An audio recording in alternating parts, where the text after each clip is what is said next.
माता उमा ने भगवान महेश को सौराष्ट्र की पवित्र भूमि पर भ्रमण करने के लिए बुलाया, जिस भूमि पर भगवान शंकर ने चंद्र को काया के रोग से मुक्त किया था। आज उमा महेश दोनों सौराष्ट्र की पवित्र भूमि पर भ्रमण कर रहे। हमेशा शंकर पार्वती नंदी पर बैठकर जाते थे, भगवान शिव और सती मैया नंदी पर बैठकर जाते थे, पर उमा और महेश दोनों आज त्रिशूल हाथ में लेकर, माता उमा और महेश दोनों हाथ में हाथ मिलाकर दोनों जा रहे हैं सौराष्ट्र की पवित्र धरा भ्रमण कर।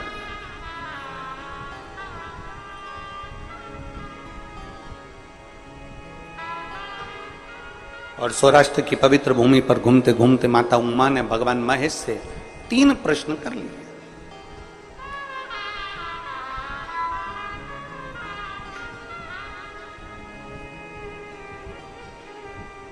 माता उमा ने भगवान महेश से 3 प्रश्न किए।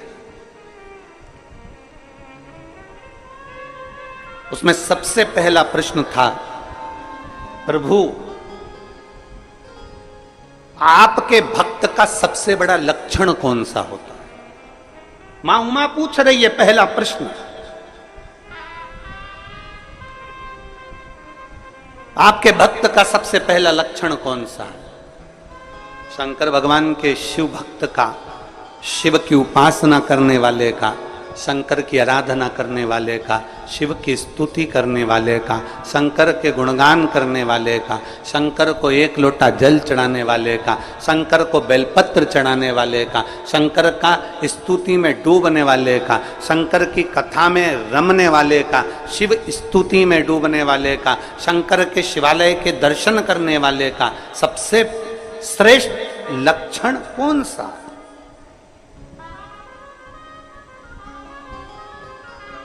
सबसे श्रेष्ठ लक्षण कौन सा? भगवान शंकर ने कहा, पार्वती मेरे भक्त का सर्वश्रेष्ठ लक्षण है विषम परिस्थिति में भी नम्र बने रहना, विषम परिस्थिति में भी नम्रता धारण करना। दुनिया आपकी कितनी भी विषम हो गई हो, दुनिया आपसे कितनी भी विषमता धारण कर रही हो, आपकी विषम परिस्थिति में भी आपकी नम्रता खत्म ना।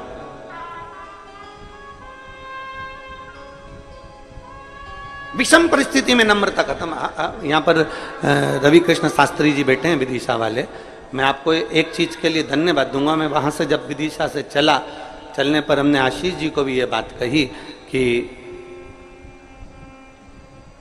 आयोजन के प्रति सबको टेंशन चल रहा था और सब कुछ ना कुछ अपनी अपनी भाषाओं में लगे हुए थे। कोई कुछ कह रहा था, कोई निंदा, कोई अच्छा, कोई बुरा, कोई सब चल रहा था। पर मैं आपको रवि कृष्ण शास्त्री जी धन्यवाद दूंगा आपको कि कितनी भी विषम परिस्थिति रही पर आपके चेहरे की हंसी नहीं गई। ऐसा शिव भक्त ही होना चाहिए, प्रसन्नता नहीं गई।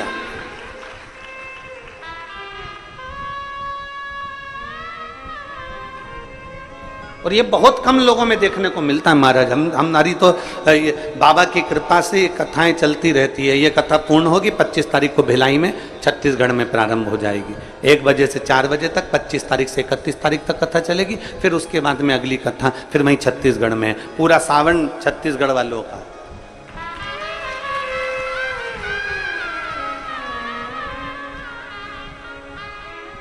और सावन यहाँ चालू हो जाएगा तो बाबा का कांवड़ मेला चालू हो जाता है। आसपास के गांव के लोग, शहर के लोग अपने अपने गांवों से कांवड़ भरने के लिए लेके आते हैं अपने अपने गांव की, और शिव जी को चढ़ाना चालू कर देते हैं कुबेरेश्वर महादेव। वो गाजे बाजे के साथ 15-20 महिलाएं इकट्ठी हो जाती हैं, कांवड़ ले लेकर कुबेरेश्वर धाम आ जाती हैं। कई माताएं गाड़ियां ले लेकर आती हैं, दूर गाड़ी खड़ी कर देती हैं 2-5 किलोमीटर, और वहां से कांवड़ लेकर यहाँ जाती है। यहाँ कांवड़ चलती रहती है। और सीवर की कांवड़ प्रदोष के दिन 17 अगस्त को सीहोर सीवन नदी से बाबा कुबेरेश्वर बाबा के धाम तक आई।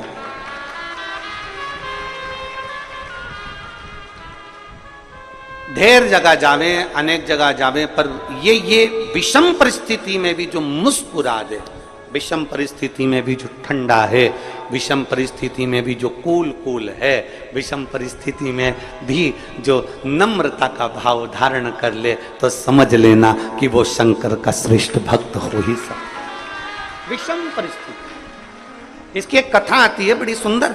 मेरे महादेव कह रहे हैं, मेरे महादेव ने पार्वती मां उमा से कहा, उमा सुन, एक व्यापारी के पास में 2 हीरे थे।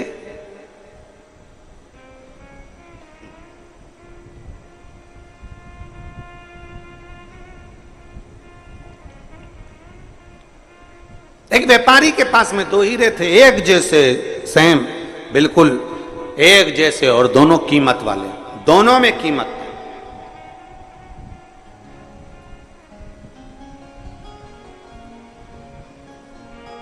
अब वो व्यापारी की एक आदत थी, प्रत्येक नगर में जाता और दोनों हीरों को रख देता और नगर के राजा के पास में नगरवासियों से कहता है, एक हीरा इसमें असली है और एक हीरा इसमें नकली है। इसमें एक हीरा असली है और एक हीरा नकली है। अब आप जो बता देगा कि असली हीरा कौन सा है और नकली हीरा कौन सा है, उसको मैं ये कीमती हीरा फ्री में दे दूंगा, और नहीं बता सकते तो हीरे का पैसा तुम्हें मुझे देना पड़ेगा। हीरे का पैसा तुम्हें मुझे देना पड़ेगा। इसमें बताओ असली हीरा कौन सा और नकली हीरा कौन सा। सारे नगर नगर में जाता, कोई असली और नकली को पहचान नहीं पाता। कौन पहचान? कोई परखदार हो ना। एक बात बहुत अच्छे से याद रखिएगा, घी नकली होगा ना, चल जाएगा। वो मेरी जीजी हो, अच्छे से समझ लेना, और मेरे जीजा होंगे, वो बेटी बेटा भी। घी नकली होगा, चल जाएगा। सोना नकली होगा, चल जाएगा। पर अपनी दृष्टि और अपना गुरु कभी नकली नहीं होना चाहिए।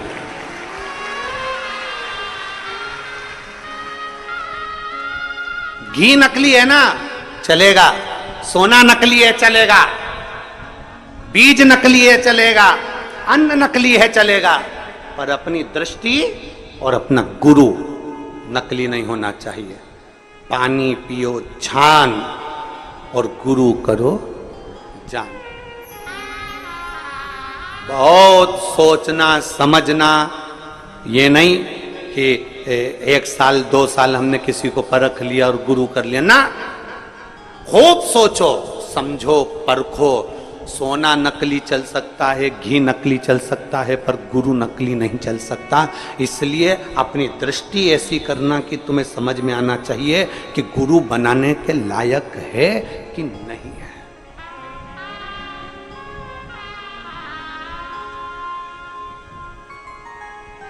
दृष्टि समझ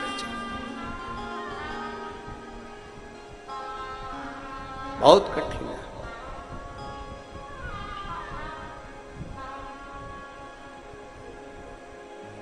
महाराज,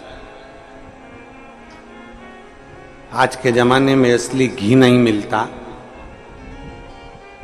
आज के जमाने में असली चांदी नहीं मिलती, आज के जमाने में असली कपड़ा नहीं मिलता, आज के जमाने में असली कोसा नहीं मिलता, आज के जमाने में असली चप्पल जूता नहीं मिलता, आज के जमाने में असली खाने का सामान नहीं मिलता, तो आज के जमाने में असली गुरु मिलना कितना कठिन होगा, जरा विचार करिएगा।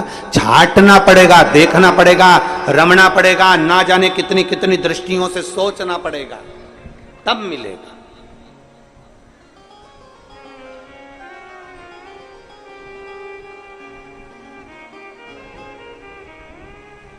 बहुत सोच। असली कौन सा है इसमें, नकली कौन सा? ए उमा, भगवान महेश कह रहे हैं, उमा एक व्यापारी के पास में 2 हीरे हैं, पूरे नगर नगर में जाता है, फिरता है, आवाज लगाता है, जो असली बता देगा उसको असली हीरा दे दिया जाएगा, नहीं बता पाओगे तो तुम्हें मुझे हीरे के पैसे देना पड़ेगा। असली कौन सा, नकली कौन सा, बता।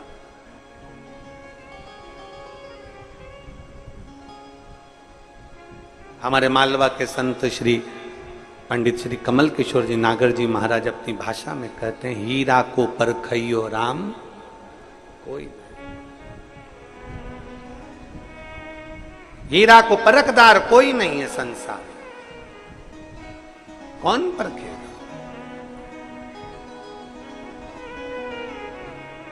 कुछ को परखोगे, कैसे परखोगे? परख के नेत्र चाहिए। अपने नेत्र जितने परखैया होंगे उतना उतना हम असली गुरु को पहचान सकेंगे। इसलिए पहले दिन की कथा में कहा था, कहीं मत भटको, शंकर के शिवालय में जाओ, अपना हाथ लगाओ, बेलपत्र चढ़ाते हुए कह दो कि मैंने आज से आपको अपना गुरु बना लिया है, शिव मेरा गुरु है। मैंने इंसान को नहीं, मैंने ईश्वर को गुरु बनाया है, शिव मेरा गुरु है। मैं शंकर की और शंकर मेरा है। किससे जाकर कहूंगी अपने दुखड़े को, किससे कहूं मैं जाकर अपनी तकलीफों को? मेरे ना जाने कहां कहां जाकर मुझे बोलना पड़ेगा, किसको कहूंगी, फोन लगेगा ना लगेगा, किससे कहूं? उससे अच्छा है मेरे शंकर को मैंने गुरु बना लिया। कंकर उठाऊंगी, हाथ में रखूंगी, पानी चढ़ाऊंगी और उससे अपने दिल की बात कह दूंगी तो मेरा महादेव सुनेगा, और सुनेगा तो मेरे दुख को हरने के लिए दौड़ कर आए। और अंत समय प्रभु आना पड़ेगा, वचन दिया तो निभाना पड़ेगा। आए ना आए प्रभु कुटुंब कबीरा, अंत समय प्रभु आना पड़ेगा, वचन दिया तो निभाना पड़ेगा। अंत समय प्रभु आना पड़ेगा, और वचन दिया तो निभाना पड़ेगा। अंत समय में परमात्मा ये 2 हीरे व्यापारी के पास सबसे कहता है, एक नगर में पहुंच गया। महेश भगवान उमा माता से कहते हैं, सुन उमा, वो एक नगर में पहुंचा और नगर में उसने राजा के सामने कह दिया कि मेरे पास में 2 हीरे हैं, कीमती हैं, इसमें एक असली है एक नकली है। जो बता देगा असली कौन सा नकली कौन सा, उसको हीरा दे दिया जाएगा। कोहिनूर हीरा है, कीमती हीरा, जो बताएगा उसको हीरा दे दिया जाएगा बस। और अगर नहीं बता पाए तो हीरे के पैसे तुम्हें देना है। राजा ने कहा ठीक है, अपने अपने जौहरी को बुलाया गया, हीरा के परखइये जौहरियों को बुलाया गया। सारे जौहरी आकर बैठ गए, उन्होंने खूब परख करी पर बता नहीं पाए कि इसमें असली हीरा कौन सा। उस हीरे का नाटक देखने के लिए ढेरों लोग इकट्ठे हुए थे राजभवन में। उसमें एक अंधा भी आया हुआ था, नेत्रविहीन। सब हार गए जौहरी। जाने लगा व्यापारी पैसा लेकर राजा से कि सब हार गए, लाओ धन दो। इतने में एक अंधे व्यक्ति ने, एक दृष्टिहीन अंधे व्यक्ति ने कहा, रुक जाओ, मैं बता सकता हूं कि इसमें असली हीरा कौन सा है। सारी सभा ठाका लगाने लगी, हंसने लगी। अरे मूर्ख, आंख की रोशनी नहीं है, नेत्र नहीं है, नेत्रविहीन है, अंधा है, और तू बताएगा तू इसमें असली हीरा कौन सा? सारी दुनिया हंसने लगी। तब जौहरी जो व्यापारी था उसने कहा, ले तुम बता दो। अब वो तो खुद दूसरे का हाथ पकड़कर चल रहा था, उसके हाथ में हीरे दे दिए व्यापारी ने। राजा अपने सिंहासन पर फिर बैठ गया। और ध्यान करने लगा कि ये अंधा कैसे बता सकता। राजा ने अपने दूतों से पूछा, ये चोरी है क्या? नहीं। कोई व्यापारी है क्या? नहीं। ये तो जन्म से ही अंधा है, नेत्रविहीन है। इसने कभी हीरा देखा? नहीं। तो फिर ये कैसे बताएगा? पता नहीं। भगवान महेश कहते हैं, उमा, उस अंधे व्यक्ति के हाथ में हीरे आ गए। वह अंधा व्यक्ति दोनों हीरों को लेकर राजमहल से बाहर चले गया और बाहर जाकर उसने दोनों हीरों को जमीन पर पटक दिया। दोनों हीरों को जमीन पर पटक दिया। साथ वाले से कहा कि हीरा लाकर मुझे दे दे। थोड़ी देर बाद उसने हीरे लाकर दिए।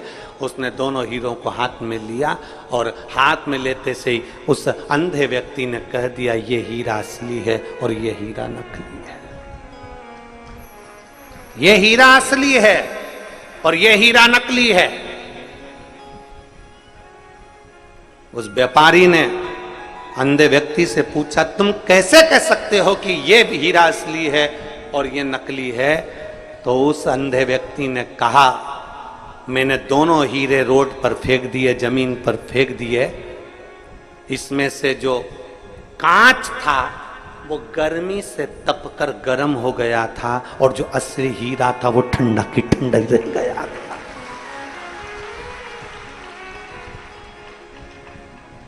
गर्म विषम परिस्थिति में क्रोध आ जाना, विषम परिस्थिति में गुस्सा आ जाना, विषम परिस्थिति में हर कुछ बोल देना, विषम परिस्थिति में परेशान हो जाना, विषम परिस्थिति में तुम कुछ को कुछ बोल दो, विषम परिस्थिति में तुम्हें अगर क्रोध आ रहा है, विषम परिस्थिति में आप अगर गलत पथ पर जा रहे हो तो समझ लेना कि आप हीरा नहीं हो, आप कांच के टुकड़े हो।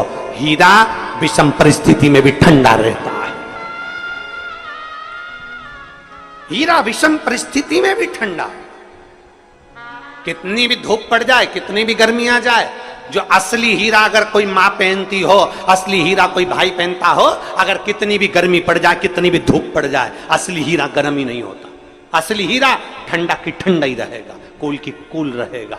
उसी तरह शंकर भगवान कह रहे हैं, माँ उमा से मेरा जो भक्त होता है, अगर असली मेरा भक्त है तो वो हमेशा कूल की कूल, ठंडा की ठंडा और विनम्र की विनम्र ही रहता है। ये उसकी पहचान है, हीरे की पहचान है। ये हीरे की पहचान है। आजकल बहुत कांच के टुकड़ों को तराश तराश के बेचा जा रहा है और कह दिया जाता है कि असली हीरा है। हीरे की चूड़ी, हीरे की अंगूठी, हीरे के कान के, हीरे का नेकलेस, हीरे का नेकलेस, सबने कह दिया हीरे का नेकलेस। उठाओ हीरे के नेकलेस को जरा बाहर रख कर देखो, थोड़ी देर ठंडा है कि गर्म है। कांच को तराश कर हीरा बनाया जा रहा है, पर कांच कांच ही रहता है और हीरा हीरा ही रहता है। हीरा विषम परिस्थिति में भी कूल, ठंडा, नम्र, नाजुक, सरल रहता है। पर बुद्धि हर एक व्यक्ति को भगवान ने दी है, पर बुद्धि को शुद्धि करने की कला भगवान नहीं देता। इसलिए हमें सत्संग में, हमें मंदिर, हमें तीर्थ, हमें नदी, हमें बावड़ी, हमें तालाब, कुंड, पवित्र भूमि पर जाना पड़ता है, जिससे हमारी बुद्धि को हम शुद्धि कर सकें।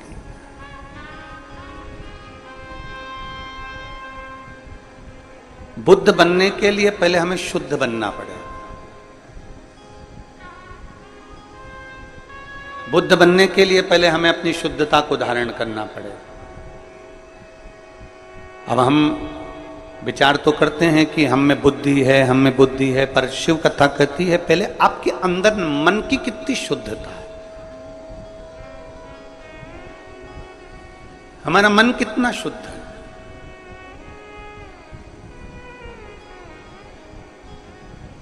हम कितना भगवान का भजन कर रहे हैं, वो मूल नहीं है कि आपने बहुत घंटे तक माला लेकर बैठ गए, 2-4 घंटे तक आपने माला जप ली तो भगवान के हो गए, वो भाव नहीं।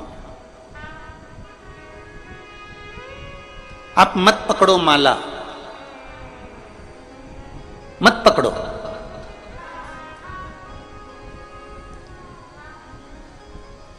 आप मत पकड़ो माला, पर निवेदन है अपने घर के बुजुर्ग माँ बाप का हाथ जरूर पकड़ कर रखना।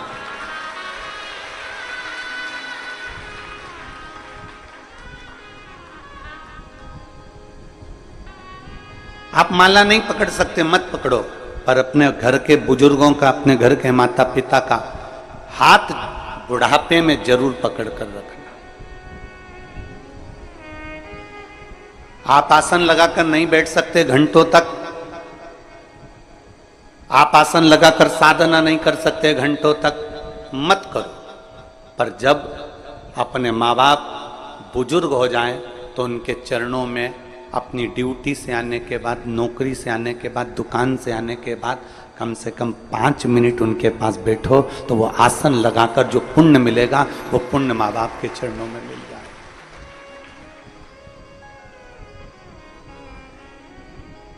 इतने बुजुर्ग माएँ बैठी हैं, मेरी जीजियाँ बैठी हैं, इतने बुजुर्ग मेरे जीजा बैठे हैं, मेरी माता, मेरे भाई, मेरे बंधु बैठे हुए हैं। मैं बुजुर्ग माताओं से पूछूं, क्या कभी आपने अपने बेटे से 50,000 रुपए मांगे? कभी किसी बुजुर्ग माता ने कभी अपने बेटे से कहा कि मुझे 2-4 साड़ी ला कर देना? कभी बुजुर्ग माता पिता ने आपसे कहा कि मुझे तुझे ये ला कर देना है, मुझे ये ला कर देना? कभी बुजुर्ग माता पिता अपने बच्चों से नहीं कहते कि मुझे ये ला कर देना, पर बुजुर्ग माता पिता बुढ़ापा आते आते इतना जरूर चाहते हैं कि मेरा बेटा कम से कम व्यापार से, दुकान से या कहीं से आए तो 5 मिनट तो मेरे पास बैठकर मेरे से चर्चा करे, मेरे से बात करे। बुजुर्ग माता पिता को थोड़ा सा समय दीजिए। आप आसन लगाकर नहीं बैठ सकते ना किसी मंदिर, देवालय, शिवालय में, आप आसन लगाकर नहीं बैठ सकते किसी तीर्थ में, तो कम से कम अपने माँ बाप के चरणों में 5 मिनट, 7 मिनट जरूर बैठो। आप माला नहीं पकड़ सकते, मत पकड़ो। कोई महाराज, कोई गुरु तुमसे कहे कि माला पकड़कर 2 घंटे तक बैठोगे तो भगवान मिल जाएगा, तो उनसे कह देना कि सियोर वाला महाराज बोला है कि माता पिता का हाथ पकड़ने से भी भगवान मिल जाता है। हमने हरि विठल की कथा सुनी। विठल पांडुरंगा की कथा क्या कहती है?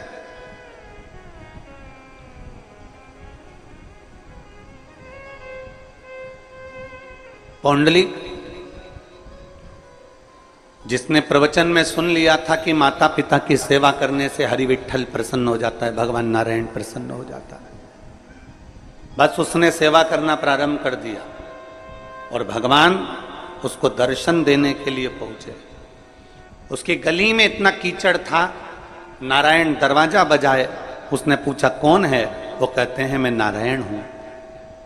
अभी मैं अपनी माता के चरण दबा रहा हूं, फिर पिता के चरण दबाऊंगा और पिता के चरण दबाने के बाद दरवाजा खोलूंगा। भगवान कहते हैं तेरी गली में बहुत कीचड़ है, मैं खड़े कैसे रहूं?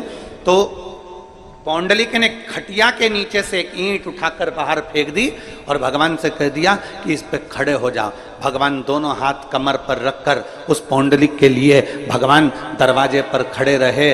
और जब पौंडलिक ने दर्शन किया, दर्शन करते से ही भगवान ने उसको जब दर्शन दिया तो भगवान ने कहा मांग पौंडलिक तुझे क्या चाहिए? पौंडलिक कहता है प्रभु इतनी कृपा करना, जो अपने माता पिता की सेवा करता हो उसके दरवाजे पर ऐसे ही दर्शन देते रहे।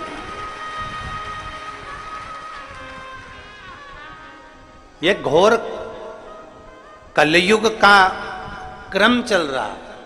इस कलयुग में भगवान को ढूंढने जाना है तो बहुत दूर नहीं जाना है। इस कलयुग में अगर परमात्मा को ढूंढना है तो अपने घर के माता पिता का प्रतिदिन चरण का दर्शन कर लो, उनका आदर कर लो, उनका सम्मान कर लो। और ध्यान देना, माला पकड़कर बैठने से ज़्यादा जरूरी है अपने बुजुर्ग माँ बाप अगर बाथरूम जा रहे हैं, बुजुर्ग माँ बाप को कहीं जाना है तो उनका हाथ पकड़कर छोड़ देना। ये सबसे बड़ी माला जाप का फल है। सबसे आसन लगाकर बैठने से बड़ा फल है।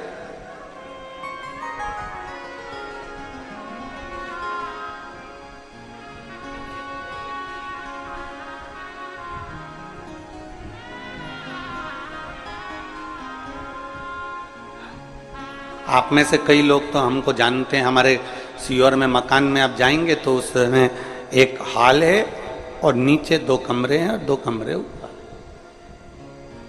3 भाई माता पिता सभी उसमें रहे।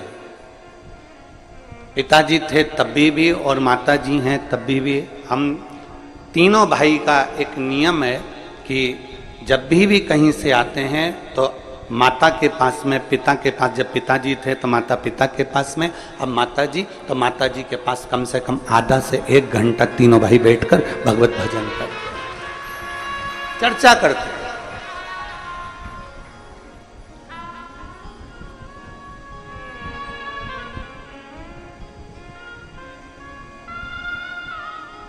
तीनों की धर्म पत्नियां हों, बहुएं हों, सब उस बात को देखकर बड़े आनंदित होती हैं और वो भी आकर बैठकर भगवत चर्चा करती हैं। चर्चा कोई दौलत माँ बाप को नहीं दी जा सकती और समय से बड़ी दौलत दुनिया में कोई नहीं हो सकती जो बुजुर्ग माँ बाप को दी जाए। समय से बड़ी कोई दौलत नहीं, समय से बड़ी।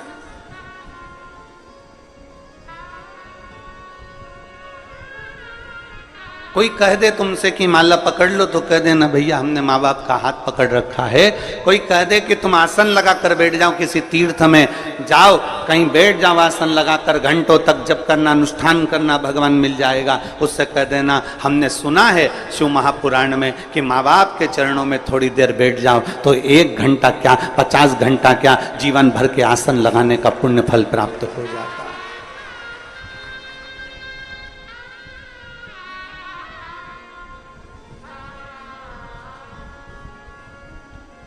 एक पुण्य हमारे भीतर जागृत हो जाए, हम एक पुण्य। और पीपल का वृक्ष बाद में बनना, बट वृक्ष बाद में बनना, पहले घर में तुलसी के वृक्ष जैसा बन, तुलसी के पौधे जैसा बनने का प्रयास करिए। छोटा है, तुलसी का पौधा बहुत छोटा है पर इतना पवित्र है, इतना पवित्र है, बस उसके जैसी पवित्रता, उसके जैसी निर्मलता, उससे उसके जैसी एक आनंदता अपने भीतर उत्पन्न करो, अपने भीतर।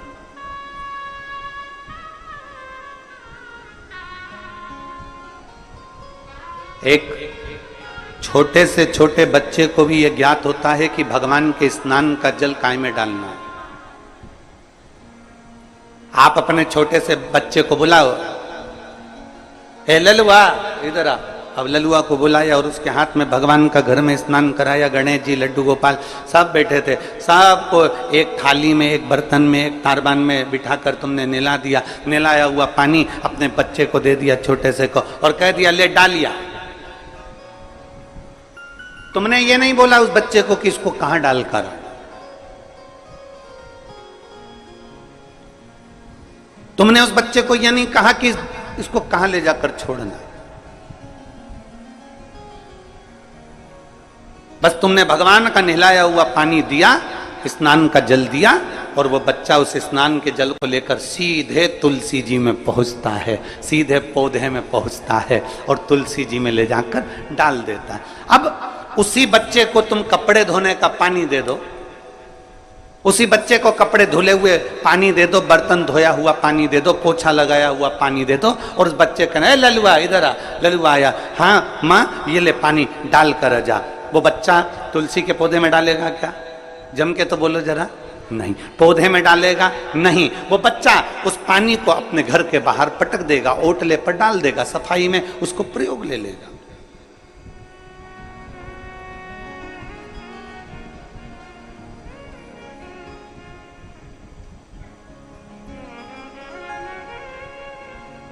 लोग कहते हैं आज के समय में सनातन धर्म को लोग जानते नहीं हैं, पर यह व्यासपीठ कहती है पक्के सनातनी के घर में, सनातन के प्रत्येक व्यक्ति के घर में बच्चा बच्चा ये जानता है कि तुलसी के पौधे की पवित्रता कितनी होती है, पीपल के वृक्ष की पवित्रता कितनी होती है, बट वृक्ष की पवित्रता कितनी होती है, बेलपत्र के पौधे की, बेलपत्र के वृक्ष की पवित्रता कितनी होती है, वो जानता है।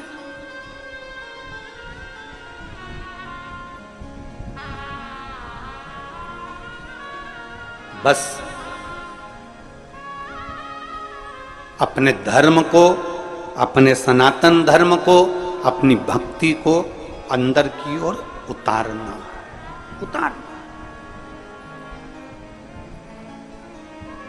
एक फुटबॉल का एक गेम होता है, फुटबॉल खेली जाती है, उस फुटबॉल में लोग लात मारा करते हैं। अरे बोलो तो जम के मारते कि नहीं मारते? कोई इधर से लात मार रहा है, कोई उधर से लात मार रहा है, कोई इधर से मारे, कोई उधर से मारे, कोई इधर से मारे, कोई उधर से मारे, एक फुटबॉल उसे सब मार रहे, सब ने लात मारी, खूब लात मारी उसमें। अब एक व्यक्ति बैठा था, उस व्यक्ति ने कहा, पूछा किसी से कि भैया ये फुटबॉल में लात मार रहे हैं, एक फुटबॉल में इतने सारे लोग लात मार रहे हैं, ये अच्छी बात है, इस फुटबॉल में इतनी लात क्यों पड़ रही है, इस फुटबॉल में इतनी लात क्यों मारी जा रही है? तो किसी ने कहा इस फुटबॉल में इसलिए लात पड़ रही है क्योंकि ये फुटबॉल अंदर से खाली है।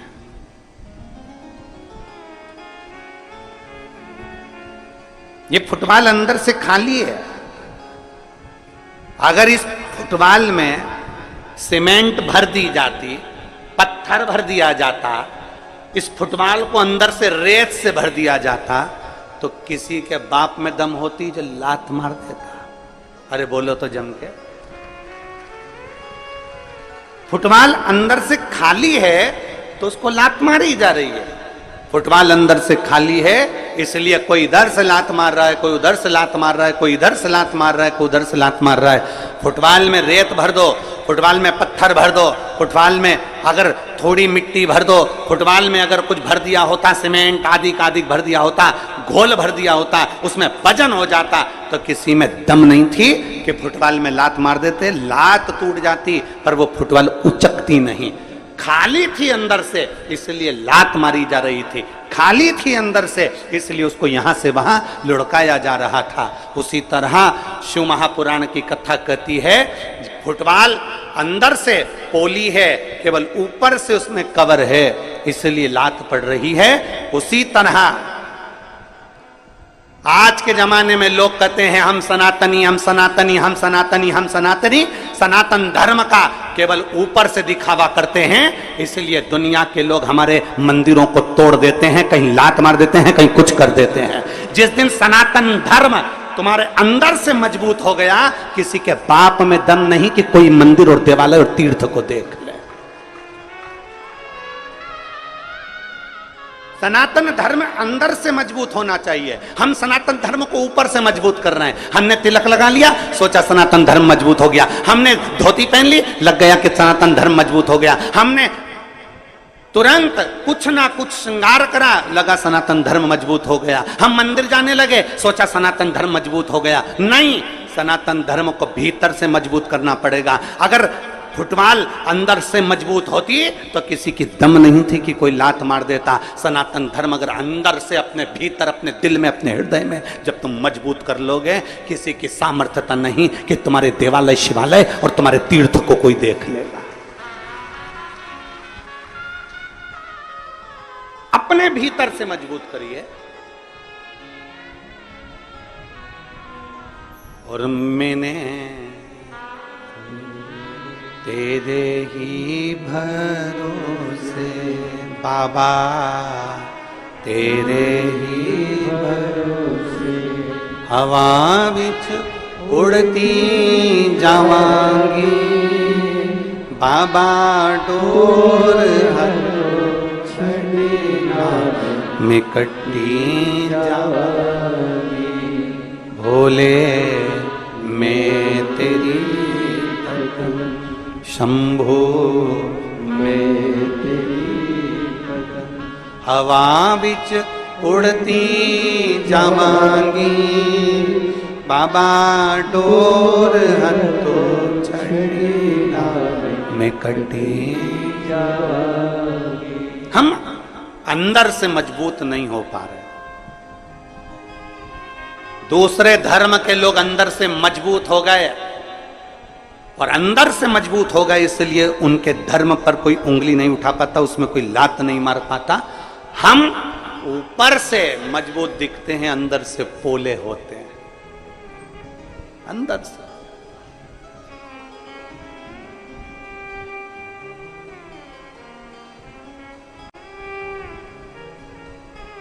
और उसको मजबूत करने के लिए आपके भीतर की निर्मलता, आपके भीतर की शुद्धता, आपके भीतर की सिद्धता, आपके भीतर का विनम्रता उसको मजबूत कर सकता है।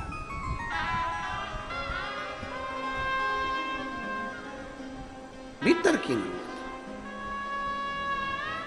एक बार एक विषम परिस्थिति में भी अगर आपका चित्त, आपका मन भगवान में रमा हुआ है, एक विषम परिस्थिति में भी आप भगवान के, वो लिख रही है कि ये कभी उठ भी नहीं सकती थी, ये डॉक्टर के हिसाब से केवल पलंग पर पड़ी रहती थी, खुद उठी, खुद बैठी, और शिव कृपा से ये चली भी। ये शिव भक्ति है, इसको ओघड़नाथ की भक्ति कहते हैं।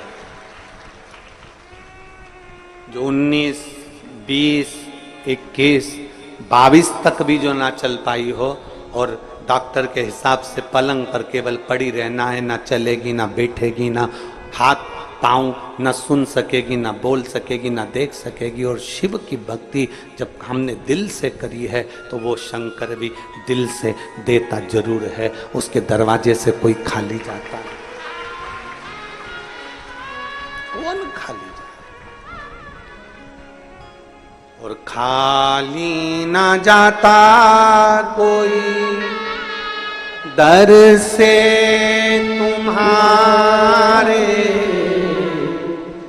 एक बात इन्होंने लिखी, पहले पूरी अच्छी थी, पर एक बीमारी जो डॉक्टर के पास भी उसका हल नहीं है, वो बीमारी से ग्रसित हो गई, बीमारी से ग्रसित, 3-4 साल नहीं उठी, पड़ी रही, उठ ही नहीं सकती, बैठ भी नहीं सकती, हाथ पैर भी नहीं हिला सकती, सुन बोल भी नहीं सकती। एक दृढ़ विश्वास हमें शंकर के करीब में ले जाता है। एक विदल, उत्पल, 2 असुर पार्वती मैया को देखकर विचलित हो जाते हैं। भगवान महेश माता उमा को 3 प्रश्नों का उत्तर देते हैं। उसमें पहला है, आपका भक्त का लक्षण तो बताया कि ठंडा रहना, नम्र रहना, सहज रहना, ये लक्षण। दूसरा प्रश्न मां उमा ने भगवान महेश से सौराष्ट्र की पवित्र भूमि पर करा, आप कहां रहते हो? कोई कहता है कैलाश पर निवास है आपका, कोई कहता है शमशान में निवास है आपका, कोई कहता है कि 12 ज्योतिर्लिंग में निवास है आपका, कोई कहता है सर्व जगत में आप निवास करते हो, आप कहां रहते हो? ये मां उमा भगवान महेश से पूछ रहे हैं, आप कहां रहते हो?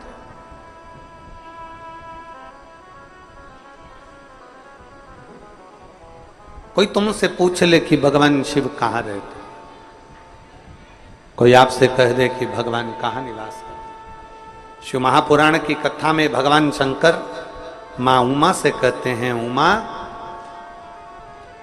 दुनिया के लोग मुझे ना जाने कहां कहां बताते हैं, पर शिव कहते हैं, भगवान महेश कह रहे हैं माता उमा से, सुनो,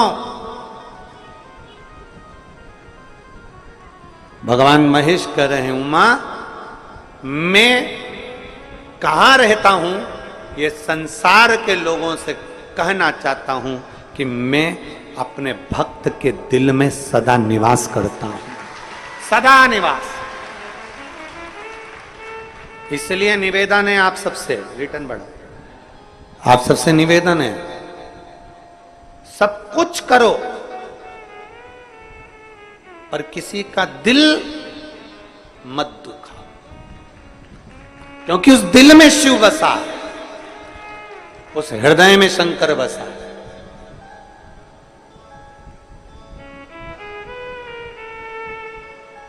और जब हृदय में शिव बसता है तो किसी का हृदय दुखाओगे तो वो उसका दिल नहीं दुख रहा है, उसमें शिव जो विराजमान है वो शंकर का हृदय दुख रहा है, शिव को कष्ट हो।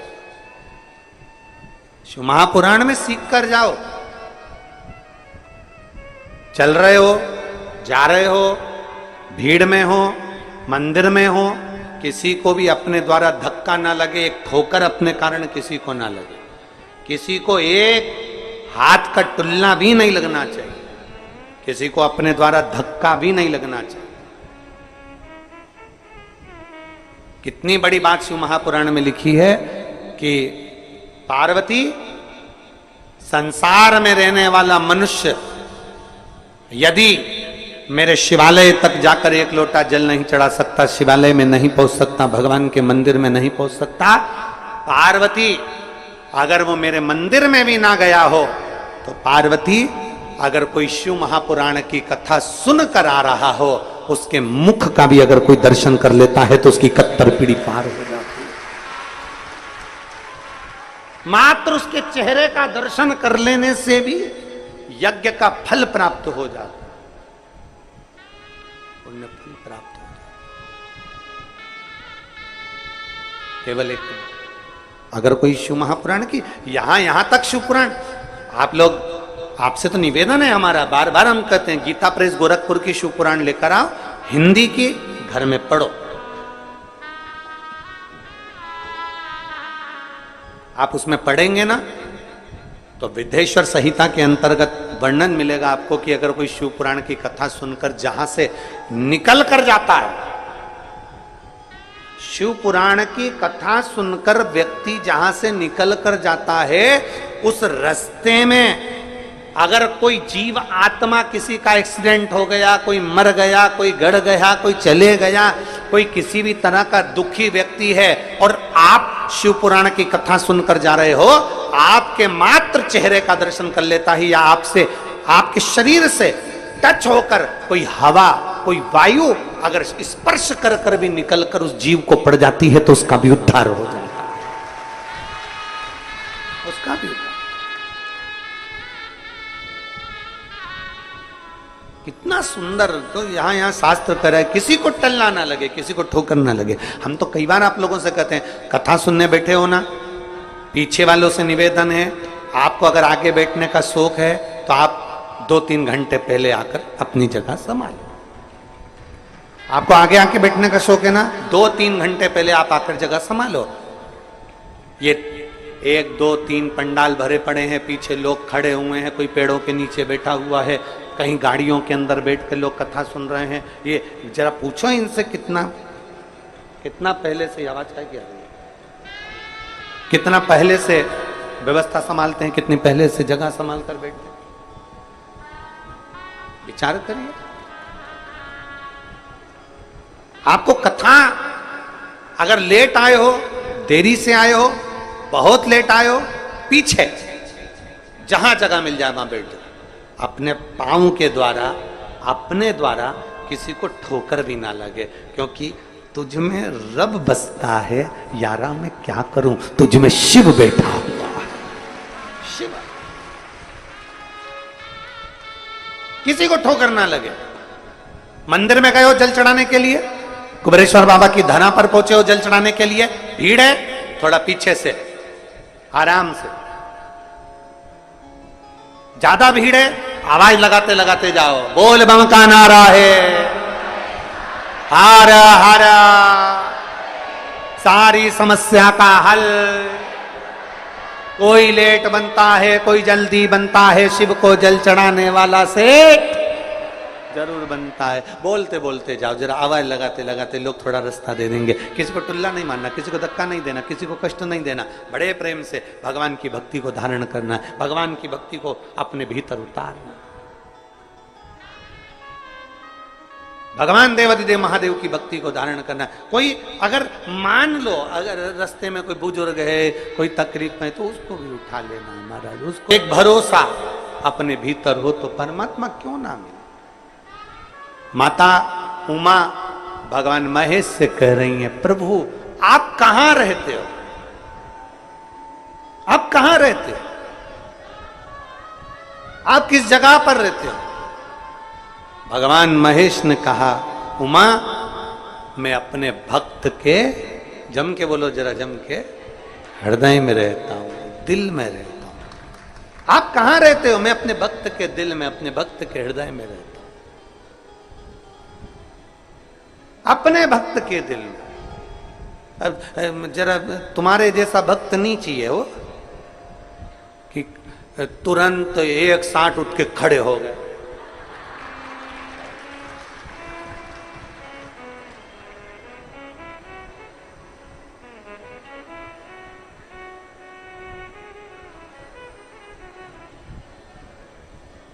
कहां से लेकर आते हो इतनी जोरदार कला,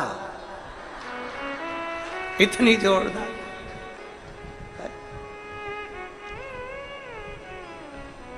अरे भाई, शिव की आराधना, भगवान शंकर की भक्ति, शिव उपासना, शंकर की ये विरल भक्ति हमारे भीतर धारण हो और संपन्न करे।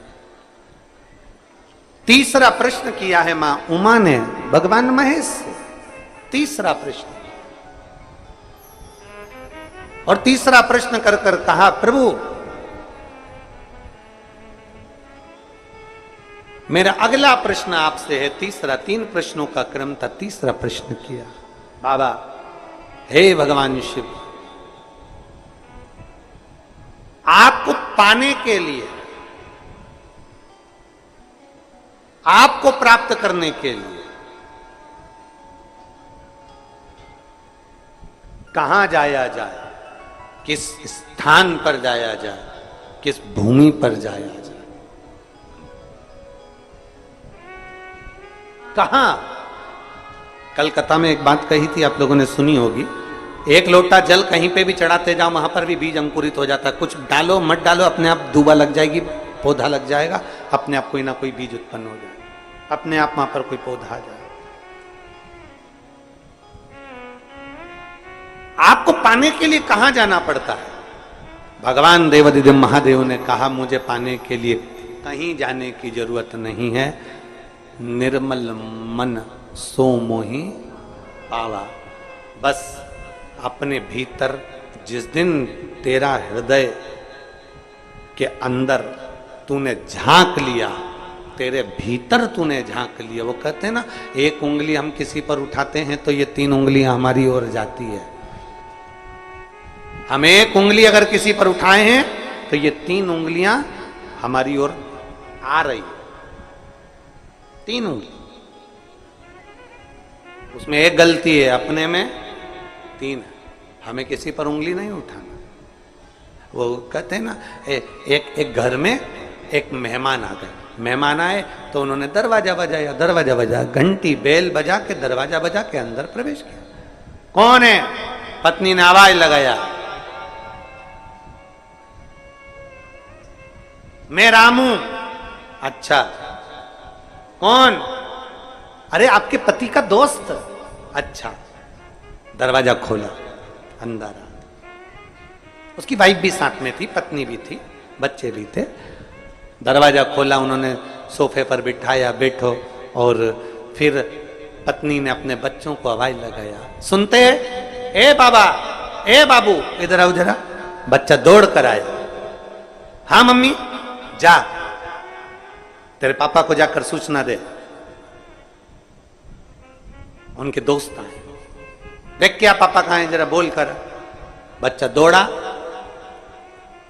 बच्चा गया। उसके पीछे पीछे बच्चे के साथ में घर में कुत्ता भी रह रहा था, वो भी।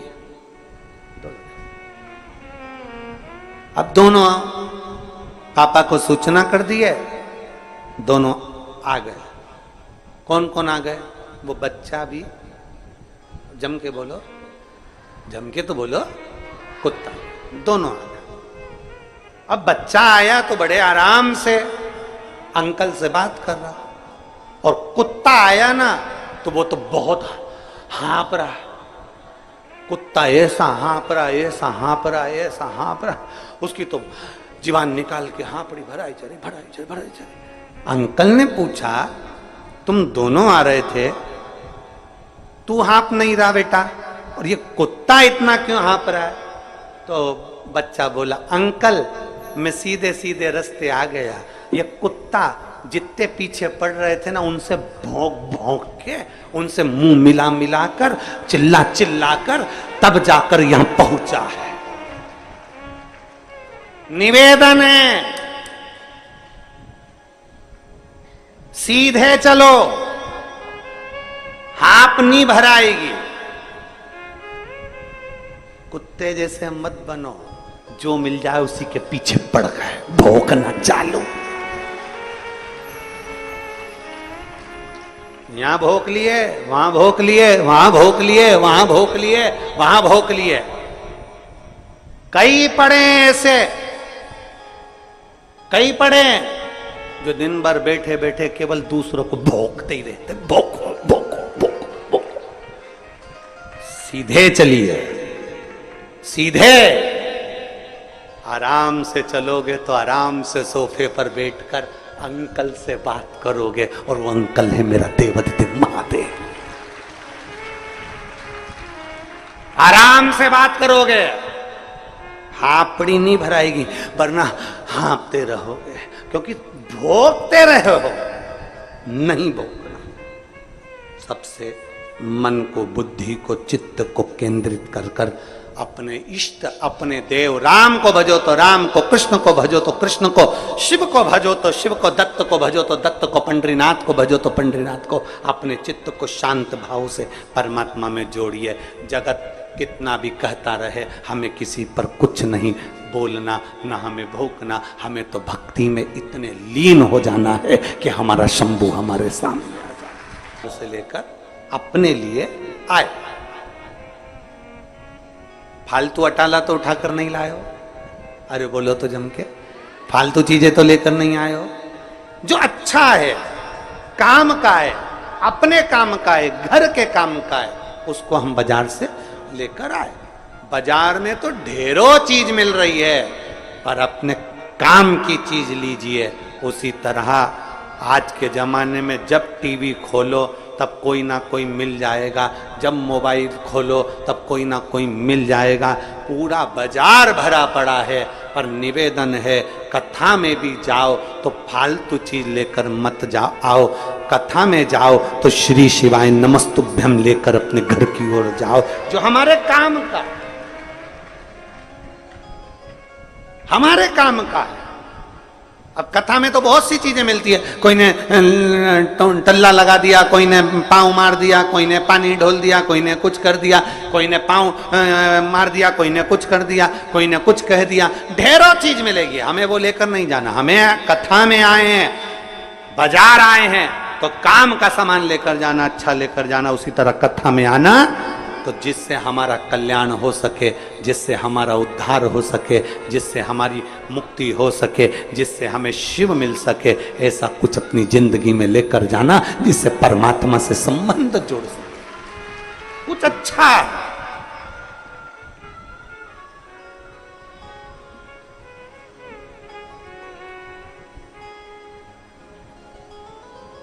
अब सौंप दिया इस जीवन का, जब भार तुम्हारे, हे हार तुम्हारे हाथों में, और जीत तुम्हारे हाथों में। कुछ अच्छा लेकर जाइए।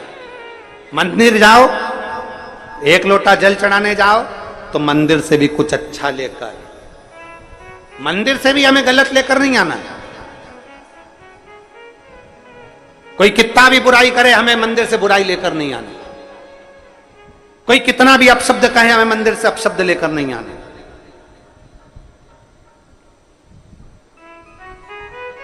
शरीर क्या है? अरे जम के तो बोलो, शरीर क्या है? दुकान। जीवान क्या है? दुकान का ताला। दुकान बंद रहती है तो मालूम नहीं पड़ता ये काय की दुकान है। बोलो सही है कि गलत है? दुकान बंद रहती है, मालूम नहीं पड़ता ये काय की दुकान है। दुकान का ताला खुलता है ना, तब मालूम पड़ता है कि दुकान काय की है। शरीर दुकान है, जीवान बोलो बोलो जम के बोलो जरा, ताला है। जब ये ताला खुलता है, जब ये जीवान बोलती है, तब मालूम पड़ता है कि सोने की है, चांदी की है, हीरे की है कि कोयले की है। बोलने से मालूम पड़ता है कि व्यक्ति कैसा है, बोलने से मालूम पड़ता है कि इसकी दुकान में माल कैसा है, इसके अंदर कोयला भरा पड़ा है कि सोना भरा पड़ा है, उसके बोलने से मालूम पड़ता है, बोलने से। इसीलिए हमारा शास्त्र कहता है वाणी ऐसी बोलिए, तुम लोग बोलो जरा अच्छे से, वाणी ऐसी बोलिए जो मन का आपा खोए। पर आज के जमाने में वाणी ऐसी बोलिए जो जम के झगड़ा होए, पर उससे मत बोलिए जो तुमसे तगड़ा। क्यों बोल?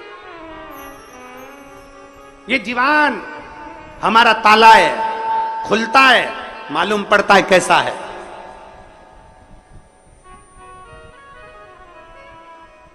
कई लोग कह रहे हैं तुम्हारे दोस्त बहुत अच्छे हैं, तुम्हारे दोस्त बहुत अच्छे हैं, तुम्हारे दोस्त बहुत अच्छे हैं। उससे पूछो जिसका दोस्त है, वो तुरंत कह देता है एक बार जरा अच्छे से उससे मिल ली ना, मालूम पड़ जाएगा कि कैसा है। ये ताले से मालूम पड़ता है दुकान कैसी है, सोने की, चांदी की, कि पान की, कि मालूम पड़े कचरे की, कि कबाड़े की, कि कोयले की। दुकान जीवान से मालूम पड़ता है। आप कितना अच्छा बोल रहे हो, आपकी जीवान से मालूम पड़ जाता है कि व्यक्ति कैसा है, आपके व्यवहार से मालूम पड़ जाता है व्यक्ति कैसा है।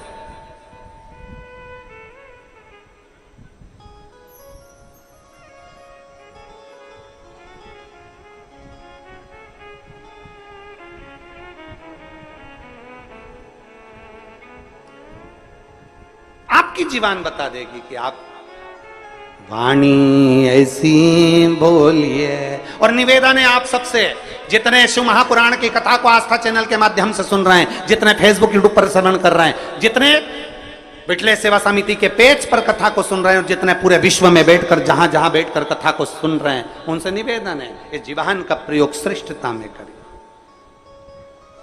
श्रेष्ठता,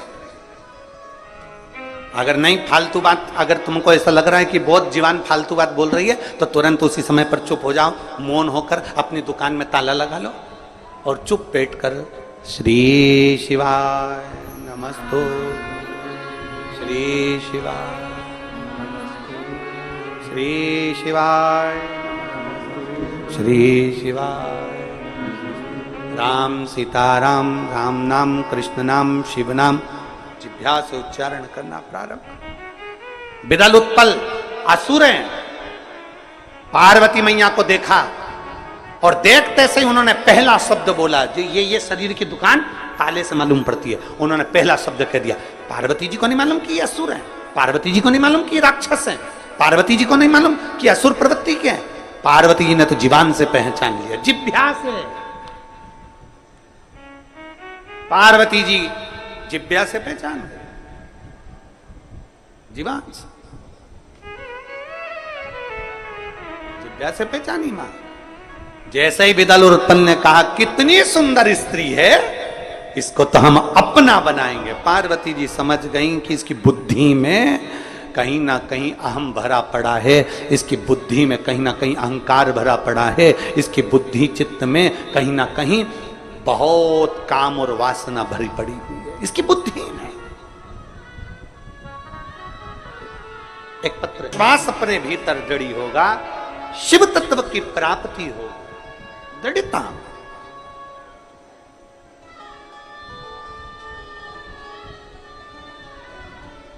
शिव तत्व की